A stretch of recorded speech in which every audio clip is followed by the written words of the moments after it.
সন্দীপ ঘোষের আরো কীর্তি ফাঁস। 2022-এর জুলাইয়ে হঠাৎই স্যালাইন সংকট হয় হাসপাতালে। টাকা বকেয়া থাকাতেই স্যালাইন সরবরাহ বন্ধ সংস্থার। আরজি করের প্রাক্তন অধ্যক্ষের বিরুদ্ধে বেনিয়মের অভিযোগ। আমাদের সঙ্গে রয়েছেন আমাদের প্রতিনিধি অভিজিৎ। অভিজিৎ, ঠিক কি কি অভিযোগ এই সন্দীপ ঘোষের নামে আরো নতুন করে সামনে আসছে?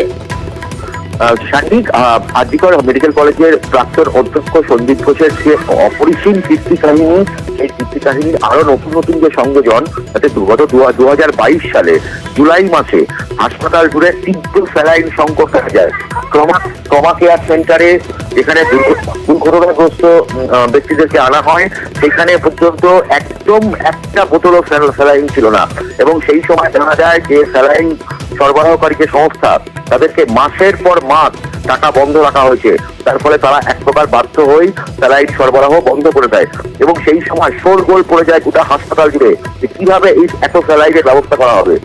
তারপরে অবশেষে কামারহাটি সাগর দত্ত মেডিকেল কলেজ এবং কলকাতা মেডিকেল কলেজ থেকে সেখান থেকে স্যালাইন আনিয়ে সেই সময় সংকট সামাল দেওয়া হয়। কিন্তু সেই সময় অভিযোগ ওঠে যে দিনের পর দিন ধরে সন্দীপ ঘোষ ওই সরবরাহকারী সংস্থার টাকা আটকে রেখেছিলেন এবং সেই টাকা বিনামে হয়তো তুলেও নেওয়া হয়েছিল, কিন্তু সে বিষয়ে পরবর্তীকালে তদন্ত সম্পূর্ণ বন্ধ হয়ে যায়। এখানেই শেষ নয়, গত বছর জানুয়ারি মাসে তৎকালীন ফরেন্সিক মেডিসিন বিভাগের প্রধান ডক্টর সোমনাথ দাস অভিযোগ করেন যে চারটি মৃতদেহ হাসপাতালের মর্গে। অভিজিৎ, তুমি আমাদের সঙ্গে থাকো, যে কথা তুমি বলছো সেই আপডেটের দিকেই নজর রাখো। মৃতদেহ লোপাট, সেই মৃতদেহ লোপাটের ক্ষেত্রেও সন্দীপ যোগ। 2023-এর জানুয়ারিতে মর্গ থেকে 4টি দেহ লোপাট। ফরেন্সিক ওয়ার্কশপের জন্য মৃতদেহ ভাড়ার অভিযোগ। আমাদের সঙ্গে অভিজিৎ রয়েছেন। অভিজিৎ, যেটা তুমি বলছিলে, অর্থাৎ এই মৃতদেহ সেটাও একেবারে হাপিস হয়ে যাচ্ছে এই হাসপাতাল থেকে। কি ঘটনা ঘটেছিল একটু বিস্তারিত জানতে চাইবো। সান্নিক মানে কোনো কিছু বাদ দেয়নি হাসপাতালের, মানে আলপিন থেকে বলা যেতে পারে মৃতদেহ ও সব কিছুতেই সন্দীপ ঘোষ। এবং হাসপাতালের মর্গে যে সমস্ত মৃতদেহ, সেই মৃতদেহগুলোর ময়নাতদন্তের পর পরিবারের হাতে তুলে দেওয়া হয়। অনেক ক্ষেত্রে পরিবার যদি খোঁজ না থাকে, বেওয়ারিশ হিসাবে সেগুলো কিছুদিন রাখার পর সেগুলোকে পুড়িয়ে ফেলা হয়। কিন্তু এক্ষেত্রে চারটি মৃতদেহ তাদের ময়নাতদন্তের পর সেই দেহগুলো লোপাট করা হয় বলে অভিযোগ। পরিবার অভিযোগ করেন যে তারা তাদের প্রিয়জনের মরদেহ পাননি, হাতে পাননি। এবং সেই সময় যেটা অভিযোগ হয়, তৎকালীন সেই সময়কার যিনি ফরেন্সিক মেডিসিনের বিভাগীয় প্রধান ডক্টর সোমনাথ দাস, তিনি লিখিত অভিযোগ করেন যে মৃতদেহের যে রেজিস্টার, সেই রেজিস্টার অব্দি লোপাট করা হয়েছে। এবং সেই অভিযোগ খোদ সন্দীপ ঘোষের বিরুদ্ধেই করা হয়েছিল। এবং সন্দীপ ঘোষের নির্দেশেই নাকি সেই মৃতদেহ ভাড়া দেওয়া হয়েছিল অন্য রাজ্যের একটি মেডিকেল কলেজে ডেমনস্ট্রেটের জন্য, অর্থাৎ মরদেহ ময়নাতদন্তের জন্য সেখানে ওয়ার্কশপের জন্য ভাড়া দেওয়া হয়েছিল, এমনটাই অভিযোগ। অভিজিৎ, তুমি আমাদের সঙ্গে থাকো, মানে একের পর এক অভিযোগের কথা তুমি বলছো। আরো একটা অভিযোগের তথ্য সেটাও দিয়ে রাখবো।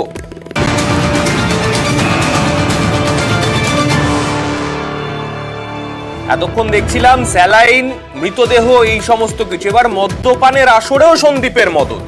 পছন্দের জুনিয়র ডাক্তার ইন্টার্নদের জন্য মদ্যপানের ব্যবস্থা, মানে একেবারে ফুর্তির বন্দোবস্ত করে দিয়েছিলেন তিনি। ঠিক কি করতেন তিনি সেখানে, কি ভূমিকা ছিল তার? অভিজিৎ, তোমার থেকেই জানতে চাইবো। এখানেও ভয়াবহ অভিযোগ যে তার যে ঘনিষ্ঠ বৃত্ত, অর্থাৎ জুনিয়র ডাক্তার, ইন্টার্ন এবং ছাত্রছাত্রীরা, এমবিবিএস এর ছাত্রছাত্রীরা, এদের নিয়ে তিনি একটি ঘনিষ্ঠ বৃত্ত তৈরি করেছিলেন। এবং এই ছাত্রছাত্রীদেরকে তিনি জেদার ফুর্তির ব্যবস্থা করতেন। নিয়মিত রাতে হাসপাতালের যে গেস্ট হাউস রয়েছে, সেই গেস্ট হাউস যেখানে এদের থাকারই কথা নয়, সেখানে এই জুনিয়র ডাক্তার, ইন্টার্ন ছাত্রছাত্রীদেরকে নিয়ে মদের আসর বসতো। এবং সেখানে একের পর এক বোতলের পর বোতল মদ সাপ্লাই করা হতো এবং গোটাটাই সন্দীপ ঘোষ করাতেন, এমনটাই অভিযোগ। এবং সেখানেই শেষ নয়, যখন হাসপাতালের যে ফেস্ট হতো, সেই ফেস্ট অর্থাৎ হাসপাতালের যে বার্ষিক অনুষ্ঠান, সেই বার্ষিক অনুষ্ঠানের আগে পরে জেদার ফুর্তির ব্যবস্থা করা হতো। খাবারের প্যাকেট থেকে শুরু করে মদ্যপান এবং অন্যান্য নেশার যাবতীয় বস্তু, সেগুলো সবটাই যোগান দিত সন্দীপ ঘোষ, এমনটাই অভিযোগ। কারণ এই যে ঘনিষ্ঠ বৃত্তের যে ছাত্রছাত্রীদের, এদেরকে হাতে রাখার জন্য তিনি সমস্ত রকমের চেষ্টা করতেন। এদেরকে যেমন ভাবে পরীক্ষায় নাম্বার বেশি পাওয়ানো, এদেরকে যেমন ভাবে মানে পাশ করিয়ে দেওয়া, সাদা খাতা জমা দিলেও পাশ করিয়ে দেওয়ার অভিযোগ উঠত, তেমন ভাবেই এদেরকে ফুর্তির ব্যবস্থার জন্য নিয়মিত মদের সাপ্লাই থেকে শুরু করে অন্যান্য নেশা ভাঙের জিনিস, সেগুলোকে সাপ্লাই করা হতো এবং তাদেরকে নিয়ে ফুর্তির ব্যবস্থা করা হতো। ফুর্তির আসর বসতো এই গেস্ট হাউসে, হাসপাতালের ভেতরেই যে গেস্ট হাউস, সেই গেস্ট হাউসেই ফুর্তির আসর বসতো, এমনটাও অভিযোগ উঠেছিল। অর্থাৎ অভিজিৎ, এই সন্দীপ ঘোষের কীর্তি নিয়ে যদি দেখা যায় তো তাহলে একটা পুরো বই লিখে ফেলা যায়। আরো তো রয়েছে তার, আমি আরো দেখাবো তার বিরুদ্ধে ঠিক কি কি অভিযোগ রয়েছে। হাসপাতালের সিসি ক্যামেরা, এই সঞ্জয় রায়ের গ্রেফতারের ক্ষেত্রে এই সিসি ক্যামেরার ভূমিকা ছিল, যদিও পর্যাপ্ত সিসি ক্যামেরা না থাকায় ঠিক কি ঘটেছিল সেটা এখনো পর্যন্ত স্পষ্ট হয়নি। হাসপাতালের সিসি ক্যামেরার বরাতেও কারচুপির অভিযোগ। 14 লক্ষ টাকা খরচ দেখানো হলেও পর্যাপ্ত সিসি ক্যামেরাই নাকি লাগেনি হাসপাতালে। অভিজিৎ, এই বিষয়ে ঠিক কি অভিযোগ উঠছে? সান্নিক, এই বিষয়েও মারাত্মক অভিযোগ। যেমন ভাবে তুমি বলছিলে যে এই যে সঞ্জয় রায় যে গ্রেফতার হয়েছিল, সেই সঞ্জয় রায়কে গ্রেফতারের ক্ষেত্রে সিসিটিভির ভূমিকা থাকলেও যেখানে সেমিনার রুম সেখানে সিসিটিভি ছিল না, ক্লোজ সার্কিট ক্যামেরা ছিল না হাসপাতালের করিডোরে সেরকম ভাবে ক্লোজ সার্কিট ক্যামেরা। এবং এই বছরই জানুয়ারি মাস থেকে যে সিসি ক্যামেরা লাগানোর জন্য 14 লক্ষ টাকার হিসাব দেওয়া হয়েছিল, তার মধ্যে ন্যূনতম কোনো সিসি ক্যামেরা লাগানো হয়নি। নতুন সিসি ক্যামেরা তো লাগানো দুরস্ত, পুরোনো যে সিসি ক্যামেরাগুলো যেগুলো অকেজো হয়ে গেছিল সেগুলোকেও সারাই করার বন্দোবস্ত করা হয়নি বা নতুন সিসি ক্যামেরা বসানো হয়নি। এবং এক্ষেত্রে 14 লক্ষ টাকা দেখানো হয়েছিল এবং সেই টাকার মানে বড় অংশটাই সেটা পকেটস্থ করেছিলেন সন্দীপ ঘোষ এবং তার সহযোগীরা, এমনটাই অভিযোগ।